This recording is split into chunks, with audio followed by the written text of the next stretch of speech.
The names Sodom and Gomorrah are synonymous with man's sort of unlimited capacity for unspeakable sin and depravity. So much so that God had to wipe these two cities and everybody in them, except for one family, off the face of the earth. And we all know the moral of that story, which is, you do bad, you got to face God's wrath, and it's not going to be pretty, right? But there's more to the story than that. The real message of the story of Sodom and Gomorrah lies in the subplot. And that's where God turns Lot's wife into a pillar of salt because she turned around and watched Sodom and Gomorrah as they kind of blew up. Now you might be saying, when you read that story in the Bible, Lord, really? That seems kind of harsh. Like maybe the punishment isn't befitting the crime. We get it. She let her curiosity get the best of her, and she disobeyed the angels who told her, don't turn around and look at Sodom and Gomorrah. But to kill her for that, turn her into a pillar of salt. Well, if that's all there is to the story, then I think you'd be right. That is probably excessively harsh. But there is more to it than that. The real message of the story of Sodom and Gomorrah is, what we as Christians need to do to finally sort of remove the shackles, the bondage of, whatever sin has got us in its hold, got us in its clutches. We all have one temptation, at least one, that we're particularly vulnerable to. Some people have more. So the story is really about, what do we have to do to finally be free of sin? And maybe today will be the day that you commit to God, that you're going to do what you need to do to get past that one sin that's just always pulling you back. But before we get to that, let's do just a quick refresh of the Bible story of Sodom and Gomorrah. The story starts out with God telling Abraham that he is going to destroy both the cities of Sodom and Gomorrah and everybody in them. And the problem with that from Abraham's perspective was, when he left Egypt with his wife Sarah and his nephew Lot, he and Lot kind of went their separate ways, and Lot settled in Sodom. So Abraham, of course, was very concerned that his nephew and his family were going to get annihilated when God wiped out these cities. So, Abraham went to God and said, Lord, you're going to wipe away these cities and everybody in them, but what if there's 50 good people in these cities? What if there's just 50 good people? You're going to just kill them? You're going to wipe them out? And God said, well, all right, fine. If there's 50 good people in Sodom and Gomorrah, I won't wipe them out. Fine. And then Abraham said, well, what if there's 45? I mean, even 45, you're going to kill these 45 good people just to punish the bad people? And God said, all right. If there's 45, fine, I won't do it. And Abraham was like, what about 40? God was like, all right, fine, 40, and then it got down to 30, I think it was 30. And then finally Abraham said, Lord, what if there's just 10 good people? Even 10 good people, are you really going to kill them and wipe them out? And Lord was like, okay, sort of final deal. If there's 10 good people in these cities, I won't annihilate the cities, okay? So God sent two of his angels into Sodom to actually meet with Lot. And these were the same two angels that notified Abraham that he and his wife Sarah, even in their old age, were going to have a son, Isaac. So the angels went to Lot's house, and they were going to stay there, have dinner, stay the night. And that evening, the townspeople, the men, came to Lot's house, and these were really, bad guys. They came and they demanded that Lot send the two angels. I don't think they knew they were angels, to send them out, and they were going to commit these unspeakable, unthinkable, depraved acts on these men. And Lot, begged them to go away. They didn't. They got even more violent. So the angels put a curse on these men, and they all went blind. So they all sort of had to give up their evil plot, and they went home. But the result was, it was very clear that Sodom and Gomorrah were just overrun with just evil, depraved people, that there weren't even 10 good people in these cities.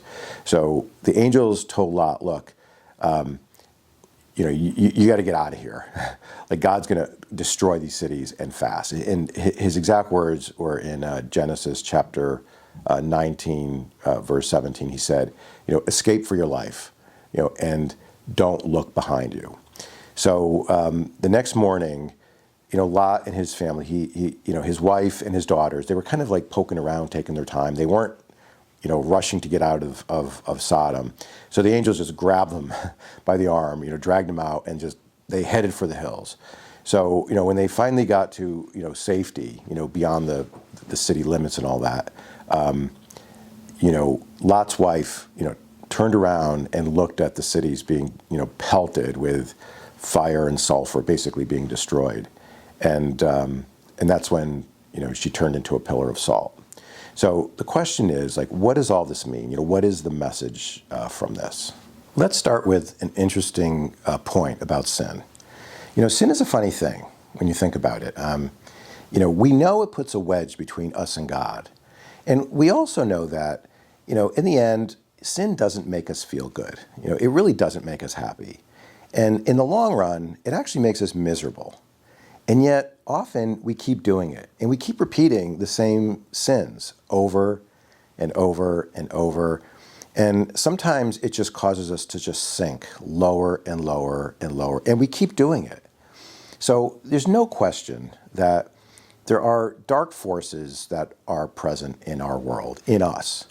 And whether you want to call that the devil or Satan or just the power of evil, it exists because it causes us to act irrationally, to do things that over and over that we know aren't making us feel good, that are bad for us. And we do them anyway. Whatever your temptation is, whatever your weakness is, for some people it's gambling. They love going into a casino and sitting at the roulette table, spin the wheel, and when their number hits, it's like that feeling when you win. It's like they can't give that up. It's just such a great feeling. It's like it truly is an addiction, right? And then they maybe they'll swear it off and they'll say I'm not doing that ever again. It's just ruining my life. I'm broke. My bank account is empty. I owe money, whatever.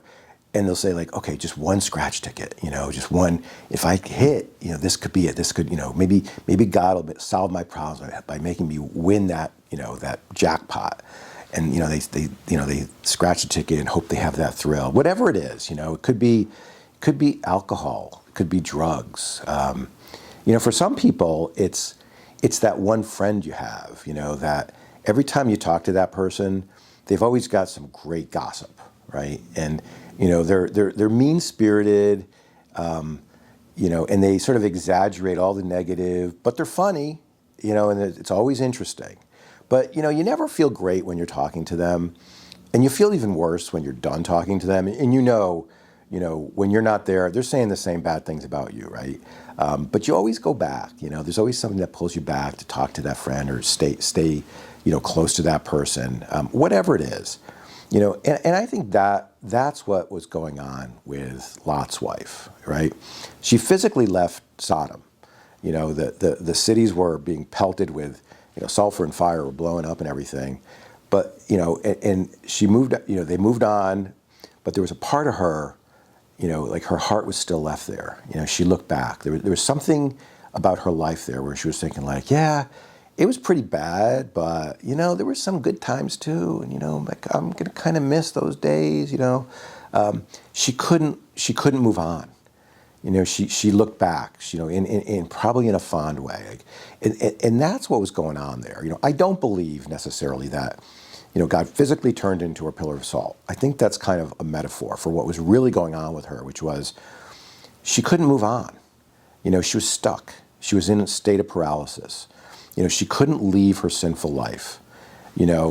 She physically left, and she probably knew it was bad for her, but, she just let herself get drawn back, and that's what happens with us, everybody, like I said, everybody's got their thing. I live here in Massachusetts, and I would say in this state, in New England generally, alcohol is kind of a recreational sport here. Most people indulge in it. And I'm talking about more than, a couple drinks when you go out to dinner. I'm talking about on a regular basis, and not necessarily, clinical alcoholics who are falling down drunk and can't function. I'm talking about people that actually function but have alcohol part of their sort of regular life and drink, too much too often. 2 or 3 glasses of wine or beers and maybe a cocktail at dinner, and it happens like most nights. And it affects their health. I'm sure they're not functioning as well as they could be at work. Definitely gets in the way of their relationships and their families. And they do it anyway. And they probably, vow that they're not going to do it. They're going to stop or cut way down. And then, they think like, well, like maybe a beer or two, get that feeling again, that nice feeling, or they kind of don't let themselves remember the bad things. And that's just the way it works, right? And for some people, for whatever the temptation is, it's got to be cold turkey. And for whatever reason, they're just unable to do that. And, when you see somebody in that situation, everybody's got their opinions about what they need to do to fix it, right?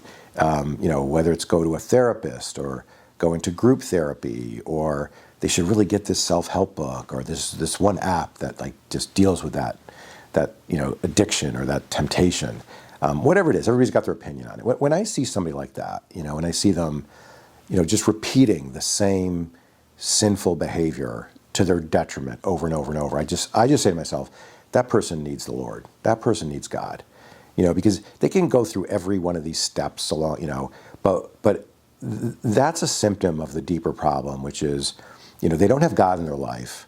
Their priorities are the priorities of this world, which in the end just turn to, basically doom and destruction. If you just let the cares of the world, the desires of the world, the temptations of this world take over your life, it's not going to go well for you, right? So we need to turn our lives over to God. So to say like, Lord, I'm here for you. My life, I'm devoting it to fulfilling your plan for me. Let me know what that is. Help me to be a better version of myself, to become more godlike, so that I can, share in your eternal kingdom. And that's gonna be at the core of the solution. And as far as the whatever it is, the temptation, the repeated sinful behavior, the addiction, God's going to give you, the tools, the energy, the spiritual strength, the courage to get over those. But you got to start with, sort of handing it over to Him. So if you're in that situation where, you've been struggling with a certain temptation, and you just have gotten nowhere, let today be that day that you move on, that you don't look back, that you cut that tie, so it's all or nothing by turning it over to God, by turning your life over to God, so that, the shackles, the bondage of sin, it's just going to fall off, and you're going to feel free for the very first time. So that's what I pray for you. Again, let today be that day. Make that commitment to God. So anyway, that's it for today, and I hope to see you next time.